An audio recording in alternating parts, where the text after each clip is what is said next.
हाँ जी class so welcome to the next video and अज की वीडियो के अंदर आप डिस्कस करांगे फॉलो अप क्वेश्चनस बारे। तो यू नो कि जो अपना थर्ड पार्ट होंगे which is after the cue card that is known as the follow up questions. IDP उन्होंने की कहता है टू वे डिस्कशन, मतलब एक डिस्कशन जी एग्जामिनर तो तुम कर रहे हो एक दूसरे नाल एंड वो डिस्कशन के थोड़े तो कुछ ना कुछ ओपीनियन पूछा जाता है, क्यू कार्ड के रिलेटेड थोड़े तो क्वेश्चनस पूछे जाते हैं तो कदे कदे वो क्वेश्चन के अंदर एक मिनी डिबेट टाइप चीज़ा हो जांदियां नहीं है। एग्जामिनर कोई होर चीज़ कह रहा है तो थोनों अपने पॉइंट को डिफेंड करना होंदा है and in this type of question आपको कहा जाता कि आप आंसर देना है 4 to 6 लाइन्स के अंदर। तो जो 4 to 6 लाइन्स नहीं है मतलब आपको ज़्यादा वड्डे आंसर देने ने as compare to the introduction questions. क्यों? बिकॉज ये जो राउंड है ये होंदा है 3 बैंड स्कोर का, वाइल इंट्रोडक्शन होंदी हैगी 2 बैंड स्कोर की। सो द थिंग इज़ कि जो आपको फॉलो क्वेश्चन याद करने ने पहली गल तो कि आप याद सारे कर ही नहीं सकते बिकॉज फॉलो क्वेश्चन कितने ज़्यादा होंगे ने एक ही टॉपिक के 3 या 4 तो लैके 16 17 पता नहीं कितने ज़्यादा क्वेश्चन होंगे ने। ऑन टॉप ऑफ दैट जरूरी नहीं है कि जोड़े फॉलो क्वेश्चन थोड़ा पता नहीं वही आउणगे। एग्जामिनर आपदे कोलों भी कोई भी क्वेश्चन पूछ सकता होंदा है एंड ये होंदा कदे कदे जो एग्जामिनर नूं लगे कि यार थोड़ा क्यू कार्ड याद किया होया सीगा तो फॉलो अप क्वेश्चनस नूं चेंज कर देंगे ने on the spot. So basically की होंदा ना कि आप कोई फिक्स पैटर्न के नाल इहनूं याद नहीं कर सकती हैगी। अपनी रीजनिंग एबिलिटी ते अपनी इंग्लिश स्पीकिंग की जी एबिलिटी हैगी वो इनफ होनी चाहिए हैगी जे आपां नूं इह राउंड नूं चंगी तरह क्रैक करना है। बट स्टिल कुछ ना कुछ लूप होल्स होंदे ने सारे किते। तो हुण जे मैं तुहानूं कहा कि जितने भी फॉलो क्वेश्चन ने जिहड़े तुहाडे बुक ते ने या जिहड़े एग्जामिनर पुट कर सकदा आपदे कोलों, तुसीं जिन्ने भी क्वेश्चनस पढ़ के देखोगे हौली हौली नोटिस करोगे कई क्वेश्चन दे विच एक सिमिलैरिटी हैगी, एक ट्रेंड हैगा। तो तुहानूं कई इदां दे ट्रेंड्स मिल जाणगे जे तुसीं एक ट्रेंड नूं याद कर लिया तुहानूं वो टाइप ऑफ क्वेश्चन सारे याद हो जाणगे। एंड इहदे लई थोनों मेहनत नहीं करनी हैगी, थोनों कल्ला कल्ला क्वेश्चन देख के ट्रेंड्स नहीं देखने हैगे बिकॉज वो मैं ऑलरेडी थोड़े लिए देख चुकिया है। एंड ਉਹਦੇ अकॉर्डिंग कुछ नोट्स नेगे, कुछ इदां दे लाइन्स नहीं सेंटेंसिस नेगे ਜਿਹੜੇ ਆਪਾਂ ਉਹਨਾਂ ਚੀਜ਼ਾਂ ਦੇ ਪੁੱਟ ਕਰ ਸਕਦੇ ਹਾਂਗੇ। अगेन ਤੁਹਾਨੂੰ सेंटेंसिस स्टार्टिंग तो नहीं लिखने हैगे बिकॉज वो भी मैं ऑलरेडी थोड़े लिए लिख चुकिया है। ਤੁਹਾਨੂੰ करना की है कि वीडियो देखते टाइम ये नोट्स बना लेने ने कि बिकॉज इदा कुछ भी याद नहीं रहन लग्या है। मैं बोलूँगा तुम सुन लोगे भुल जाओगे बाद के विच, ठीक है। सो बेसिकली कि जे आप नोटिस करिए जिन्ने भी फॉलो क्वेश्चनस ने हुण वो किन्ने टाइप ऑफ क्वेश्चन के डिवाइड हो सकते हैं या कुछ क्वेश्चनस ने जिन्हों के पर्टिकुलरली टॉपिक्स सेम होंगे ने। उन्होंने जो पहला टॉपिक है यंग एंड ओल्ड पीपल, तुसीं कई इदां दे क्वेश्चन देखे ने जिथे आ चीज़ होंदी है कि यंग पीपल नूं ते ओल्ड पीपल नूं कंपेयर किया जाता होंदा कि आ चीज़ यंग पीपल भी यूज़ करते हैं या ओल्ड पीपल भी यूज़ करते हैं। तो इदां दे क्वेश्चनस कॉमनली क्यू कार्ड्स के अंदर होंगे ने। तो जे आ क्वेश्चन नूं तुसीं आंसर करना हो, एक तो जिहड़ा क्वेश्चन का खुद का आंसर है वन इज़ दैट जिहड़ा तुसीं बोलना, पर उस तो इलावा जे आप एक इदां दी कॉमन लाइन लिख दईए जिहड़ी यंग एंड ओल्ड पीपल दे फिट आ जाती हैगी, that would be well there is a generation gap between young and old people. हुण अगेन एक बड़ी जनरल लाइन हैगी सारे किते आ जाती है कि एक जनरेशन गैप होंदा जिद्दां दा मर्जी का क्वेश्चन होवे आ वाली लाइन आ जाऊ। उस तो बाद दे विच fortunately the gap is reducing with the passage of time. Reducing नहीं था कोई lexical resource like declining with the passage of time. However I think it will take some time for old people to totally adjust to today's technology। कि हाले मतलब क्योंकि एक gap वैसे तो कट रहा है बट फिर भी मैनू लगता है कि थोड़ा बहुत टाइम लगू ओल्ड पीपल के लिए अज की टैक्नोलॉजी के अकॉर्डिंग एडजस्ट करने के लिए। एंड अगेन जिन्ने भी क्वेश्चनस ने जोड़े यंग पीपल के ओल्ड पीपल को कंपेयर करते हैं मोस्ट ऑफ द क्वेश्चन के आ line as it is fit हो जाती है। तो जोड़े थोड़े 4 to 6 लाइन्स होंगे ने वो जो 2 या 3 लाइन्स आही हो जाती हैं। The next topic which is technology. हुण टैक्नोलॉजी के रिलेटेड किन्ने ज़्यादा फॉलो क्वेश्चन होंगे ने you can not even imagine. तो ये अंदर you can say this in this era या फिर to enhance it you can say in this contemporary era, in this modern era, in this technological era, whatever the word is. But the thing is कि जो आप आ वाले sentence बोल रहे हैं कि तो उत्थे आपां नूं इदां एक्ट नहीं करना कि साडे रट्टे लाए हुए ने साडे याद किए हुए ने। What you need to do is ਕਿ ਆਪਾਂ ਇਹਨਾਂ ਨੂੰ ਨੈਚੁਰਲੀ ਬੋਲਣਾ ਹੈਗਾ। ਇੱਕ ਤਾਂ ਹੁੰਦਾ ਕਿ ਆਪਾਂ ਰੋਬੋਟ ਵਾਂਗੂ ਬੋਲ ਰਹੇ ਹਾਂ। ਫੋਰ ਐਗਜ਼ਾਮਪਲ ਜਿਹੜਾ ਪਹਿਲਾ ਪਾਰਟ ਸੀਗਾ that was young and old people, ਜੇ ਉਹਨੂੰ ਮੈਂ ਇੱਦਾਂ ਬੋਲਣਾ, well there is a generation gap between young and old people. Fortunately the gap is reducing with the passage of time. However, I think it will take some time for old people to totally adapt to today's technology. ਇੱਕ ਤਾਂ ਹੁੰਦਾ ਆ ਤਰੀਕਾ ਬੋਲਣ ਦਾ ਜਿਹੜਾ ਸ਼ਰੇਆਮ ਪਤਾ ਕਿ ਰੱਟੇ ਲੱਗੇ ਹੋਏ ਨੇਗੇ, ਇੱਕ ਹੁੰਦਾ ਉਹਨੂੰ ਨੈਚੁਰਲੀ ਬੋਲਣ ਦਾ। Well I think there is a generation gap between young and old people. ਤਾਂ ਇਹ ਕੀ ਆ, ਹਲਕਾ ਹੈ ਨੈਚੁਰਲ ਟੋਨ ਹੈਗੀ। You need to keep that. You need to keep that in mind while speaking ਕਿ ਜਦੋਂ ਆਪਾਂ ਬੋਲ ਰਹੇ ਹਾਂ ਆਪਾਂ ਨੂੰ ਇੱਦਾਂ ਪ੍ਰੀਟੈਂਡ ਨਹੀਂ ਕਰਨਾ ਕਿ ਆਪਾਂ ਨੂੰ ਸਾਰੇ ਆਨਸਰ ਆਉਂਦੇ ਨੇ ਪਹਿਲਾਂ ਤੋਂ ਹੀ, ਠੀਕ ਹੈ। ਸੋ ਹੀਅਰ ਟੈਕਨੋਲੋਜੀ ਦੇ ਅੰਦਰ in this technological modern or contemporary era, whatever, technology has undergone immense changes. ਤਾਂ ਟੈਕਨੋਲੋਜੀ immense ਹੁੰਦਾ ਬਹੁਤ ਜ਼ਿਆਦਾ ਵੱਡੀਆਂ changes, ਉਹਦੇ ਥਰੂ ਟੈਕਨੋਲੋਜੀ ਗਈ ਹੈਗੀ ਓਵਰ ਟਾਈਮ ਜਾਂ ਫਿਰ over the period of time. We can never predict, ਆਪਾਂ ਕਦੇ ਵੀ ਅੰਦਾਜ਼ਾ ਨਹੀਂ ਲਾ ਸਕਦੇ, ਆਪਾਂ ਕਦੇ ਪ੍ਰੈਡਿਕਸ਼ਨ ਨਹੀਂ ਮੇਕ ਕਰ ਸਕਦੇ ਹੈਗੇ।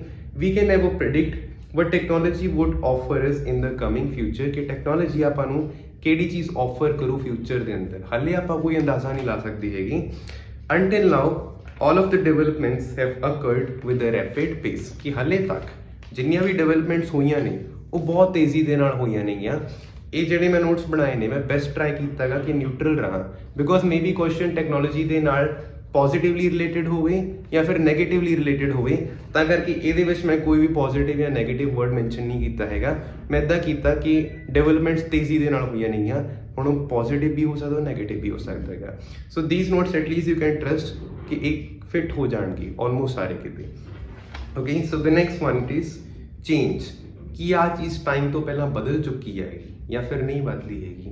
ਇੱਦਾਂ ਦੇ ਕਈ ਤਰ੍ਹਾਂ ਦੇ ਕੁਐਸਚਨਸ ਹੁੰਦੇ ਨੇਗੇ ਐਂਡ ਉਹ ਯੂਜਲੀ ਇੱਦਾਂ ਦੇ ਫਾਰਮੈਟ ਦੇ ਅੰਦਰ ਹੁੰਦੇ ਨੇਗੇ। Are things the same now as they were in the past, ਕਿ ਪਾਸਟ ਐਂਡ ਪ੍ਰੈਜ਼ੈਂਟ ਸੇਮ ਨਹੀਂ ਜਾਂ ਫਿਰ ਬਦਲ ਚੁੱਕੇ ਨੇਗੇ। ਸੋ ਜੇ ਇੱਦਾਂ ਦੀ ਕੋਈ ਟਾਈਪ ਦਾ ਕੁਐਸਚਨ ਆਉਂਦਾ, how would you answer it? It is a popular saying ਹੁੰਦਾ ਕੋਈ ਕੋਟ ਜਿਹੜਾ ਪੋਪੂਲਰ ਹੁੰਦਾ, ਲਾਈਕ ਜਿਹੜਾ ਜਨਰਲੀ ਲੋਕਾਂ ਨੂੰ ਪਤਾ ਹੁੰਦਾ ਹੈਗਾ। It is a popular saying that change is the law of nature. The world would be boring if everything remained constant. ਕਿ ਆਹ ਦੁਨੀਆ ਬੋਰਿੰਗ ਹੋ ਜੂਗੀ ਜੇ ਸਾਰਾ ਕੁਝ ਕਨਸਟੈਂਟ ਰਹਿੰਦਾ, ਮਤਲਬ ਸੇਮ ਰਹਿੰਦਾ। ਲੈਟ ਅਸ ਜਸਟ ਸੇ ਕਿ ਸਾਰਾ ਦਿਨ ਯੂ ਕੈਨ ਸੇ ਕਦੇ ਰਾਤ ਹੁੰਦੀ ਹੋਈ ਨਾ, ਤਾਂ ਦੁਨੀਆ ਬੋਰਿੰਗ ਹੋ ਜਾਂਦੀ। ਕੱਲਾ ਸਮਰ ਸੀਜ਼ਨ ਹੀ ਚੱਲੀ ਜਾਂਦਾ, ਦੁਨੀਆ ਬੋਰਿੰਗ ਹੋ ਜਾਂਦੀ। ਕੱਲਾ ਵਿੰਟਰ ਸੀਜ਼ਨ ਚੱਲੀ ਜਾਂਦਾ, ਦੁਨੀਆ ਬੋਰਿੰਗ ਹੋ ਜਾਂਦੀ। ਆਪਾਂ ਨੂੰ ਦੁਨੀਆ ਇੰਟਰਸਟਿੰਗ ਲੱਗਦੀ ਆ ਤਾਂ ਕਿਉਂਕਿ ਦੁਨੀਆ ਦੇ ਅੰਦਰ ਚੀਜ਼ਾਂ ਬਦਲਦੀਆਂ ਰਹਿੰਦੀਆਂ ਨੇਗੀਆਂ। ਦੁਨੀਆ ਇੰਟਰਸਟਿੰਗ ਤਾਂ ਲੱਗ ਰਹੀ ਹੈਗੀ ਕਿਉਂਕਿ ਤੁਹਾਡੀ ਲਾਈਫ ਪੁਆਇੰਟ ਟੂ ਪੁਆਇੰਟ ਬਦਲੀ ਜਾ ਰਹੀ ਹੈਗੀ। First earlier you were in the school, ਤਾਂ ਉੱਥੇ ਤੁਹਾਡੀ ਲਾਈਫ ਡਿਫਰੈਂਟ ਹੁੰਦੀ ਸੀਗੀ, ਤੁਸੀਂ ਆਲਰੇਡੀ ਆਪਣਾ ਸਕੂਲ ਪਾਸ ਕਰ ਚੁੱਕੇ ਹੋਗੇ। ਹੁਣ ਤੁਹਾਡੀ ਲਾਈਫ ਕੰਪਲੀਟਲੀ ਡਿਫਰੈਂਟ ਹੈਗੀ ਐਂਡ ਫਿਊਚਰ ਦੇ ਅੰਦਰ ਇਟ ਵਿਲ ਚੇਂਜ। ਉਹ ਚੀਜ਼ਾਂ ਨੇ ਜਿਹੜੀਆਂ ਲਾਈਫ ਨੂੰ ਇੰਟਰਸਟਿੰਗ ਬਣਾਏ ਰੱਖਦੀਆਂ ਨੇਗੀਆਂ। Right, then change allows us to grow in a holistic manner. Change ਆਪਾਂ ਨੂੰ ਕਿਹੜੀ ਚੀਜ਼ ਲਈ ਅਲਾਉ ਕਰਦੀ ਹੈਗੀ? To grow in a holistic manner. Holistic ਹੁੰਦਾ ਓਵਰਆਲ ਜਿਹੜੀ ਤੁਹਾਡੀ ਗਰੋਥ ਹੁੰਦੀ ਹੈਗੀ। ਦੈਟ ਮੀਨਸ ਕਿ physically, mentally, spiritually, emotionally, socially ਸਾਰੇ ਕਿਵੇਂ ਤੁਸੀਂ ਗਰੋ ਕਰ ਰਹੇ ਹੋਗੇ ਬਿਕੋਜ਼ ਆਫ ਚੇਂਜ। ਸੋ ਇਹ ਲਾਈਨਸ ਫਿਟ ਹੋ ਜਾਣਗੀਆਂ। And then we have country which is a topic number 4। Country ਦੇ ਰਿਲੇਟਡ ਕਈ ਫੋਲੋ ਅਪ ਕੁਐਸਚਨ ਹੁੰਦੇ ਨੇ ਕਿ ਤੁਹਾਡੀ ਕੰਟਰੀ ਦੇ ਵਿੱਚ ਆਹ ਚੀਜ਼ ਹੈਗੀ ਹੈ ਨਹੀਂ, like something related to India ਜਾਂ ਫਿਰ ਯੋਰ ਕੰਟਰੀ। ਸੋ ਇੱਥੇ ਕੀ ਕਹਿ ਸਕਦੇ ਹੋਗੇ? India is famous for its ethnic, cultural, geographical and linguistic disparities. ਹੁਣ ਇਹਦਾ ਮਤਲਬ ਕੀ ਆ? ਯੂਜਲੀ ਆਈ ਡੋਂਟ ਨੋ ਕਿ ਇਹ ਟ੍ਰੈਂਡ ਕੱਲੇ ਸਾਡੇ ਇੰਸਟੀਟਿਊਟ ਦੇ ਅੰਦਰ ਹੈ ਜਾਂ ਫਿਰ ਸਾਰੇ ਕਿਤੇ ਹੈਗਾ, ਬਟ ਸਟੂਡੈਂਟਸ ਨੇ ਇੱਕ ਲਾਈਨ ਯਾਦ ਕਰ ਲਈ ਇੱਥੇ, India is a diverse country. I don't know if it is just here or all over the like ਪੂਰੇ ਡਿਸਟ੍ਰਿਕਟ ਦੇ ਅੰਦਰ ਜਾਂ ਫਿਰ ਪੂਰੇ ਯੂ ਕੈਨ ਸੇ ਸਾਰੇ ਇੰਸਟੀਟਿਊਟਸ ਦੇ ਅੰਦਰ, but the point being India is a diverse country. ਬਹੁਤ ਲੋਕ ਆਹ ਲਾਈਨ ਬੋਲਦੇ ਹੁੰਦੇ ਨੇ ਐਂਡ ਆਈ ਫਾਈਂਡ ਇਟ ਕਿ ਯਾਰ ਐਗਜ਼ਾਮੀਨਰ ਨੇ ਉਹ ਲਾਈਨ ਕਿੰਨੀ ਵਾਰ ਸੁਣ ਚੁੱਕਿਆ ਹੋਊਗਾ। ਉਹ ਕੋਈ ਵੀ ਐਗਜ਼ਾਮੀਨਰ ਹੈਗਾ ਤਾਂ ਜੇ ਉਹ ਸੁਬਾਹ ਤੋਂ ਬੈਠਾ ਸ਼ਾਮ ਤੱਕ ਤਾਂ ਉਹਦੇ ਕੋਲ 4-5 ਲੋਕਾਂ ਨੇ ਆ ਕੇ ਸੇਮ ਲਾਈਨ ਬੋਲਦੀ India is a diverse country. ਉਹਨਾਂ ਨੂੰ ਪਤਾ ਹੈਗਾ ਕਿ ਉਹਨਾਂ ਨੇ ਕਿਸੇ ਬੁੱਕ 'ਚੋਂ ਪੜ੍ਹੀ ਹੋਈ ਹੈਗੀ। ਬਟ ਜੇ ਆਪਾਂ ਉਹ ਲਾਈਨ ਨੂੰ ਰੀਫਰੇਸ ਕਰਨਾ ਹੋਵੇ ਉਹ ਕੀ ਹੋ ਜਾਊਗਾ? India is famous for its ethnic, cultural, geographical and linguistic disparities. ਮਤਲਬ ਕੀ ਹੈਗਾ? ਮਤਲਬ ਉਹੀ ਆ ਕਿ ਇੰਡੀਆ ਡਾਈਵਰਸ ਹੈਗੀ, ਮਤਲਬ ਇਹਦੇ ਅੰਦਰ ਭਿੰਨਤਾ ਹੈਗੀ।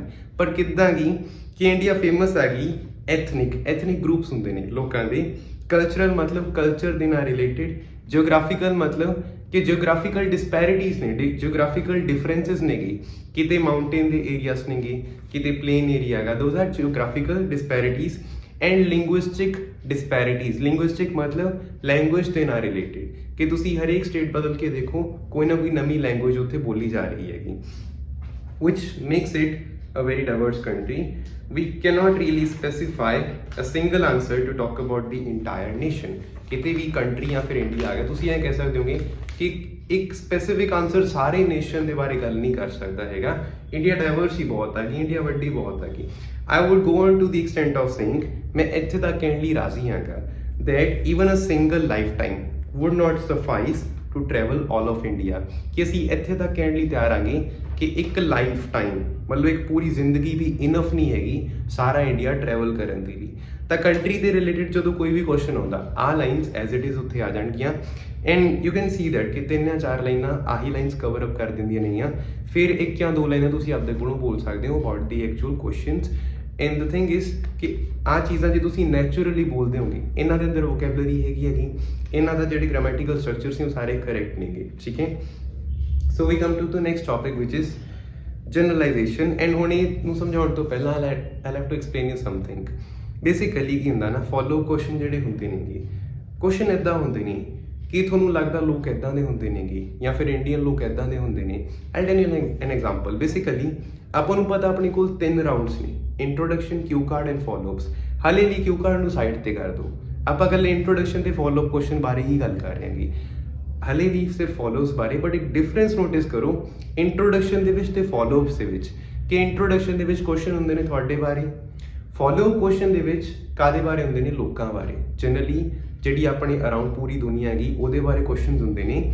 ਐਂਡ ਇੱਥੇ ਕੀ ਹੁੰਦਾ ਨਾ, ਇੰਟਰੋਡਕਸ਼ਨ ਕੁਐਸਚਨਸ ਮੇ ਵੀ ਤੁਹਾਨੂੰ ਆਊਗਾ what kind of movies do you like to watch, ਤੁਹਾਨੂੰ ਕਿੱਦਾਂ ਦੀਆਂ ਮੂਵੀਜ਼ ਵਧੀਆ ਲੱਗਦੀਆਂ ਨੇਗੀਆਂ.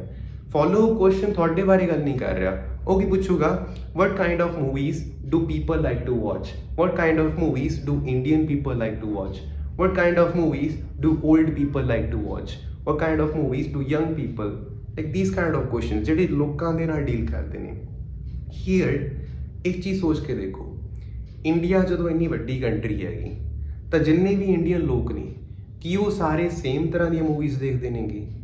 ਜੇ ਕੁਐਸਚਨ ਪੁੱਛ ਰਿਹਾ ਓਲਡ ਪੀਪਲ ਬਾਰੇ ਕਿ ਸਾਰੇ ਓਲਡ ਪੀਪਲ ਸੇਮ ਤਰ੍ਹਾਂ ਦੀਆਂ ਮੂਵੀਜ਼ ਦੇਖਦੇ ਨੇਗੇ.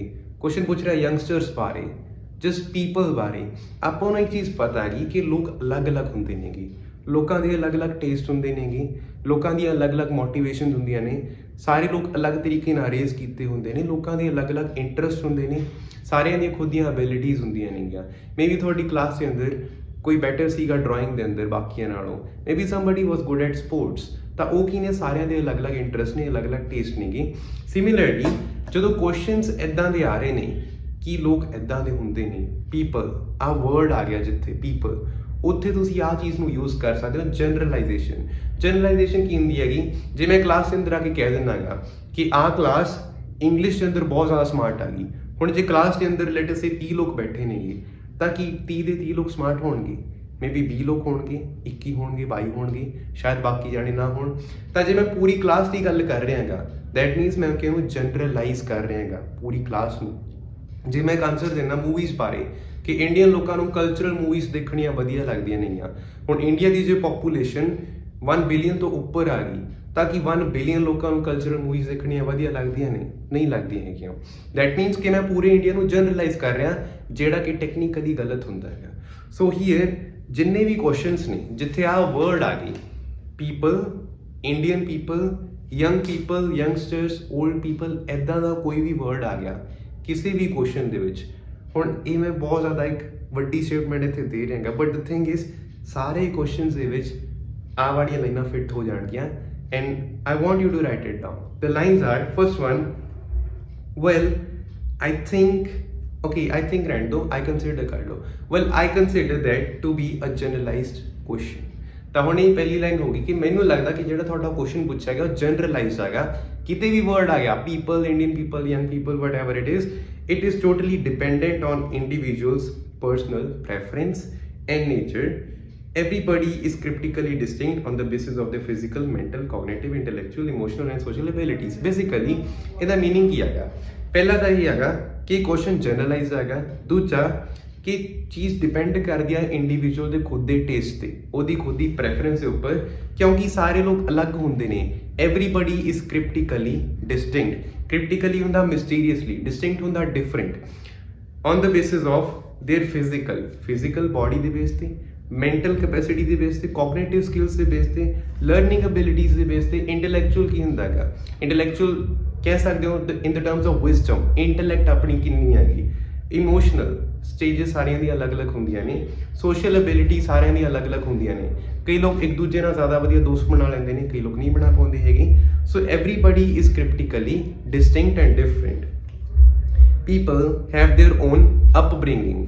ਅਪਬ੍ਰਿੰਗਿੰਗ ਦਾ ਮਤਲਬ ਹੁੰਦਾ ਤੁਹਾਡੀ ਕਿੱਦਾਂ ਦੀ ਪੈਦਾਇਸ਼ ਹੋਈ ਆ, ਕਿੱਦਾਂ ਦੇ ਇਨਵਾਇਰਨਮੈਂਟ ਦੇ ਅੰਦਰ ਤੁਸੀਂ ਗਰੋ ਹੋਏ ਹੋਗੇ। So people have their own upbringing and motivations. The environment they grew up in defines their attitude and motivation। ਕਿ ਜਿਹੜੀ ਇਨਵਾਇਰਨਮੈਂਟ ਦੇ ਅੰਦਰ ਉਹ ਗਰੋ ਹੋਏ ਨੇ ਉਹ ਡਿਫਾਈਨ ਕਰਦਾ ਕਿ ਉਹਨਾਂ ਦਾ ਕਿੱਦਾਂ ਦਾ ਐਟੀਟਿਊਡ ਹੋ, ਕਿੱਦਾਂ ਦੀ ਉਹਨਾਂ ਦੀ ਮੋਟੀਵੇਸ਼ਨ ਹੋਗੀ, ਕਿਹੜੀਆਂ ਚੀਜ਼ਾਂ ਉਹ ਕਰਨਗੇ। which is why I feel like people or children or Indian people or old people or young people cannot be generalized। ਜਿੰਨੇ ਵੀ ਕੁਐਸਚਨਸ ਦੇ ਵਿੱਚ ਆਹ ਚੀਜ਼ ਆ ਜਾਂਦੀ ਹੈ, you can just say that ਕਿ ਆਹ ਕੁਐਸਚਨ ਬਾਰੇ ਆਪਾਂ ਸਪੈਸੀਫਾਈ ਨਹੀਂ ਕਰ ਸਕਦੇ ਵੀ you can say young people ਨੂੰ ਇੱਦਾਂ ਦੀਆਂ ਹੀ ਮੂਵੀਜ਼ ਦੇਖਣੀਆਂ ਵਧੀਆ ਲੱਗਦੀਆਂ ਨੇ, ਬਿਕੋਜ਼ ਇਹ ਕੁਐਸਚਨ ਹੀ ਜਨਰਲਾਈਜ਼ਡ ਹੈਗਾ, ਸਾਰੇ ਲੋਕ ਅਲੱਗ-ਅਲੱਗ ਹੁੰਦੇ ਨੇਗੇ। ਤਾਂ ਆਹ ਜਿਹੜਾ ਕਨਸੈਪਟ ਹੈਗਾ, ਜਸਟ ਇਨ ਕੇਸ ਕਿ ਤੁਹਾਨੂੰ ਐਕਚੁਅਲ ਆਨਸਰ ਨਹੀਂ ਪਤਾ ਹੈਗਾ, ਇਹ ਕਨਸੈਪਟ ਤੁਸੀਂ ਉੱਥੇ ਯੂਜ਼ ਕਰ ਸਕਦੇ ਹੋਗੇ। ਆਈ ਵੁੱਡ ਆਲਵੇਜ਼ ਪ੍ਰੈਫਰ ਕਿ ਆਨਸਰ ਤੁਹਾਡਾ ਖੁਦ ਦਾ ਓਰੀਜਨਲ ਹੋਵੇ। ਬਟ ਇਹ ਚੀਜ਼ਾਂ ਕਦੋਂ ਯੂਜ਼ ਕਰਨੀਆਂ ਨੇਗੀਆਂ? ਜਦੋਂ ਤੁਹਾਨੂੰ ਕੁਝ ਵੀ ਨਹੀਂ ਪਤਾ ਹੈਗਾ। Instead of staying silent over ਦੇ, just say something. And again ਤੁਹਾਨੂੰ ਨੌਲੇਜ ਦੇ ਬੇਸ ਤੇ ਟੈਸਟ ਨਹੀਂ ਕੀਤਾ ਜਾ ਰਿਹਾ ਹੈਗਾ। ਮੇਬੀ ਤੁਹਾਡੀ ਨੌਲੇਜ ਕਹੇ ਕਿ ਯੰਗ ਪੀਪਲ ਨੂੰ ਨਾ ਸ਼ਾਇਦ ਵੈਸਟਰਨ ਮੂਵੀਜ਼ ਦੇਖਣੀਆਂ ਵਧੀਆ ਲੱਗਦੀਆਂ ਨੇ ਜ਼ਿਆਦਾਤਰ। ਹੁਣ ਇਹ ਤਾਂ ਹੀ ਆ ਨੌਲੇਜ। ਤਾਂ ਜੇ ਨੌਲੇਜ ਸਹੀ ਆ ਗਲਤ ਆ, that does not matter in the IELTS test. Matter ਕੀ ਕਰਦਾ ਤੁਹਾਡਾ ਇੰਗਲਿਸ਼ ਦਾ ਸਪੀਕਿੰਗ ਇੱਦਾਂ ਦੀ ਆ। ਇਨ ਦੈਟ ਯੂ ਨੋ ਕਿ ਕ੍ਰਾਈਟੀਰੀਆ ਕੀ ਹੁੰਦੇ ਨੇ? ਫਲੂਐਂਸੀ ਐਂਡ ਕੋਹਰੈਂਸ, ਕਿੰਨਾ ਫਲੂਐਂਟਲੀ ਬੋਲਦੇ ਹੋਗੇ, grammatical range and accuracy, lexical resource and pronunciation. ਤਾਂ 4 ਕ੍ਰਾਈਟੀਰੀਆ ਨੇਗੇ। ਸੋ ਇਹਦੇ ਵਿੱਚ ਕਿਤੇ ਵੀ ਨੌਲੇਜ ਵਰਡ ਨਹੀਂ ਆ ਰਿਹਾ ਹੈਗਾ। ਦੈਟ ਮੀਨਸ ਕਿ ਆਹ ਵਾਲੀਆਂ ਚੀਜ਼ਾਂ ਐਜ਼ ਇਟ ਇਜ਼ ਫਿਟ ਹੋ ਜਾਂਦੀਆਂ ਨੇਗੀਆਂ।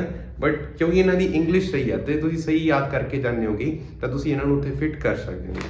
ਠੀਕ ਹੈ, ਆਲਰਾਈਟ। ਸੋ ਹਾਲੇ ਤੱਕ ਆਪਾਂ ਗੱਲ ਕੀਤੀ about some specific topics like country, technology, people, old people, changes. But if I say ਕਿ ਇੱਦਾਂ ਦੀਆਂ ਵੀ ਲਾਈਨਸ ਨੇਗੀਆਂ ਜਿਹੜੀਆਂ ਕਿਸੇ ਵੀ ਕੁਐਸਚਨ ਦੇ ਅੰਦਰ ਫਿੱਟ ਆ ਜਾਣਗੀਆਂ। And this is very true. ਕਿਸੇ ਮਰਜ਼ੀ ਕੁਐਸਚਨ ਦੇ ਵਿੱਚ ਜਿਹੜੀਆਂ ਫਿੱਟ ਆ ਜਾਣਗੀਆਂ, ਤਾਂ ਉਹ ਲਾਈਨਸ ਕਿਹੜੀਆਂ ਨੇਗੀਆਂ? ਬੇਸਿਕਲੀ ਇੱਦਾਂ ਨਹੀਂ ਕਿ ਆਪਾਂ ਸਾਰਾ ਆਨਸਰ ਦੇ ਦਾਂਗੇ ਆਹ ਲਾਈਨਸ ਯੂਜ਼ ਕਰਕੇ, ਪਰ ਤੁਸੀਂ 1 ਜਾਂ 2 ਲਾਈਨ ਇਹਨਾਂ 'ਚੋਂ ਬੋਲ ਸਕਦੇ ਹੋਗੇ। ਠੀਕ ਹੈ, ਸੋ ਇਹ ਕੀ ਨਹੀਂ ਆ? First one it is I feel like it goes like this to the best of my knowledge।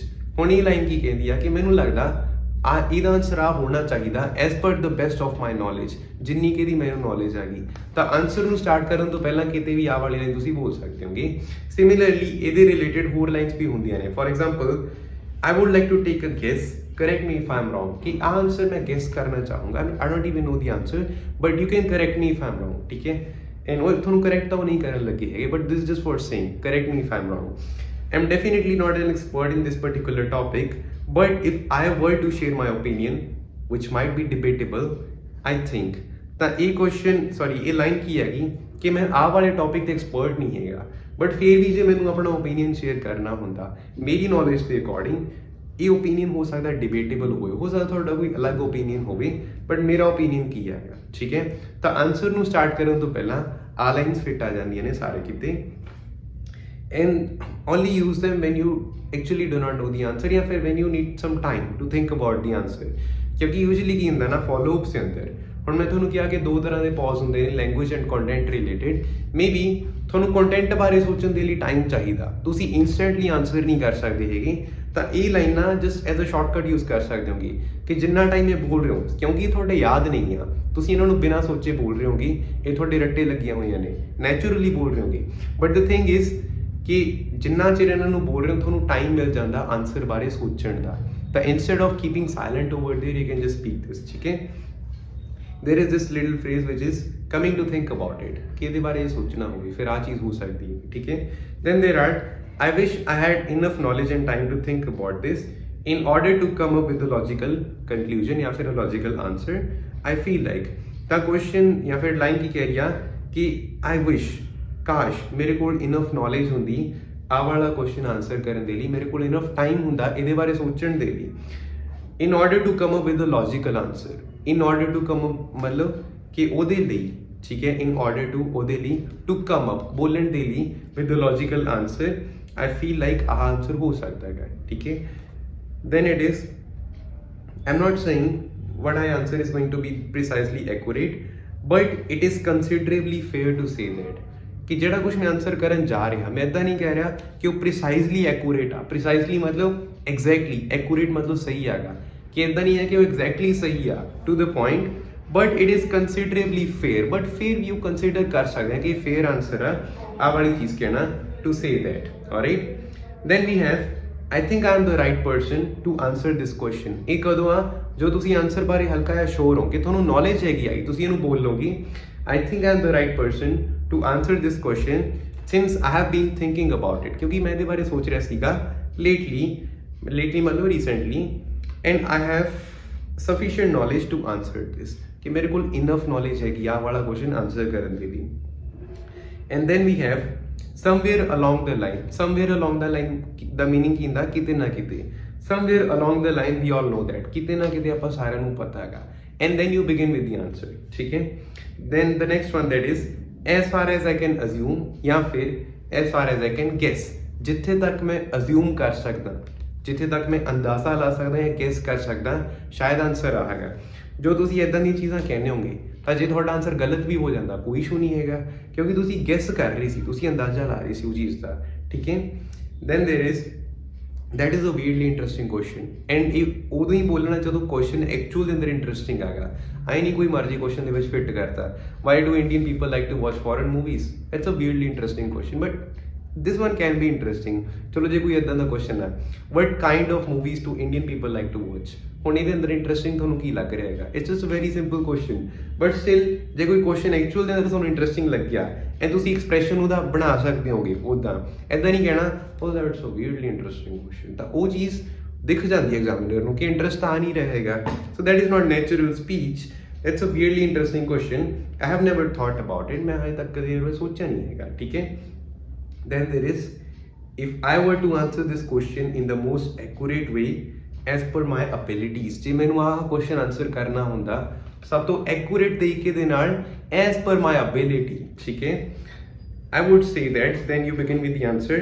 the last one that is what I answer might not be the most accurate description of this, ਕਿ ਜਿਹੜਾ ਕੁਝ ਮੈਂ answer ਕਰੂੰਗਾ ਇਹਦਾ ਮਤਲਬ ਇਹ ਨਹੀਂ ਕਿ ਸਭ ਤੋਂ ਜ਼ਿਆਦਾ ਐਕੂਰੇਟ ਡਿਸਕ੍ਰਿਪਸ਼ਨ ਆ ਗਈ, this is just a different wording of the same concept, but let me put my opinion in a nutshell, ठीक है, कि फिर भी मेरा opinion आ हो सकता in a nutshell, in a brief, you can just say that कि ਆਪਾਂ ਜਦੋਂ conclude ਕਰਦੇ ਹੁੰਦੇ ਆ in a nutshell, alright। so basically these are the lines which you can use, and ਇੱਕ ਚੀਜ਼ ਤੁਹਾਨੂੰ ਹੋਰ ਦੱਸ ਦੇਣਾ, good news for you is ਕਿ ਤੁਹਾਨੂੰ exactly as it is ਯਾਦ ਨਹੀਂ ਕਰਨਾ ਹੈਗਾ, ਤੁਹਾਨੂੰ ਸਿਰਫ concept ਪਤਾ ਹੋਣਾ ਚਾਹੀਦਾ ਕਿ ਜਨਰਲਾਈਜੇਸ਼ਨ ਕੀ ਹੁੰਦੀ ਹੈਗੀ, ਤੁਸੀਂ ਆਪਦੇ ਵਰਡਸ ਦੇ ਅੰਦਰ ਉਹਨੂੰ ਡਿਸਕ੍ਰਾਈਬ ਕਰ ਸਕਦੇ ਹੋਗੇ। ਨੰਬਰ 2, ਜਿੰਨੀਆਂ ਵੀ ਇਹ ਲਾਈਨਸ ਨਹੀਂ ਹੈ ਨਾ, ਇਹ ਲਾਈਨਸ ਕੋਈ ਸੀਕੁਐਂਸ ਫੋਲੋ ਨਹੀਂ ਕਰਦੀਆਂ ਹੈਗੀਆਂ। ਇਹ ਐਕਚੁਅਲ ਦੇ ਅੰਦਰ ਤੁਹਾਡੇ ਲਈ ਗੁੱਡ ਨਿਊਜ਼ ਆ, ਬਿਕੋਜ਼ ਦ ਥਿੰਗ ਇਜ਼ ਕਿ ਜਨਰਲਾਈਜੇਸ਼ਨ ਦੀ ਗੱਲ ਕਰ ਲਓ ਜਾਂ ਫਿਰ ਜਿਹੜੇ ਆਪਾਂ ਬਾਅਦ ਦੇ ਵਿੱਚ ਆ ਕੀਤੇ ਜਿਹੜੀਆਂ ਲਾਈਨਾਂ ਸਾਰੇ ਕਿਤੇ ਫਿੱਟ ਹੋ ਜਾਂਦੀਆਂ ਨਹੀਂ ਆ, ਆਈ ਕਾਲ them ਸਮਾਰਟ ਕਨੈਕਟਰਸ, ਠੀਕ ਹੈ, in my own language. But still ਜਿਵੇਂ ਜਨਰਲਾਈਜੇਸ਼ਨ ਦਾ ਇੱਕ ਪੂਰਾ ਦਾ ਪੂਰਾ ਪੈਰਾਗ੍ਰਾਫ ਲੈ ਲਓ, ਆਪਾਂ ਇੰਨੀਆਂ ਜ਼ਿਆਦਾ ਲਾਈਨਸ ਲਿਖੀਆਂ ਉਹਦੇ ਬਾਰੇ, ਤਾਂ ਜੇ ਤੁਹਾਨੂੰ ਇੱਕ ਲਾਈਨ ਵੀ ਯਾਦ ਰਹੇਗੀ, 2 ਲਾਈਨਾਂ ਵੀ ਯਾਦ ਰਹੇਗੀਆਂ, 3 ਵੀ ਯਾਦ ਰਹੇਗੀਆਂ, ਤੁਸੀਂ ਉਹ ਬੋਲ ਸਕਦੇ ਹੋਗੇ। ਜੇ ਤੁਹਾਨੂੰ ਸੀਕੁਐਂਸ ਚੇਂਜ ਕਰਨਾ ਹੋਵੇ ਕਿ ਮੈਂ ਦੂਜੀ ਲਾਈਨ ਪਹਿਲਾਂ ਬੋਲਣੀ ਹੈ, ਪਹਿਲੀ ਲਾਈਨ ਬਾਅਦ ਦੇ ਵਿੱਚ ਬੋਲਣੀ ਆ, you can do that, because ਇਹ ਨੋਟਸ ਜਦੋਂ ਮੈਂ ਪ੍ਰੀਪੇਅਰ ਕੀਤੇ ਨੇ, ਮੈਂ ਉਹ ਚੀਜ਼ਾਂ ਸੋਚ ਕੇ ਪ੍ਰੀਪੇਅਰ ਕੀਤੇ ਨੇ ਕਿ ਸਟੂਡੈਂਟਸ ਨੂੰ ਕਈ ਚੀਜ਼ਾਂ ਯਾਦ ਰਹਿਣਗੀਆਂ, ਕਈ ਨਹੀਂ ਯਾਦ ਰਹਿਣਗੀਆਂ ਹੈਗੀਆਂ।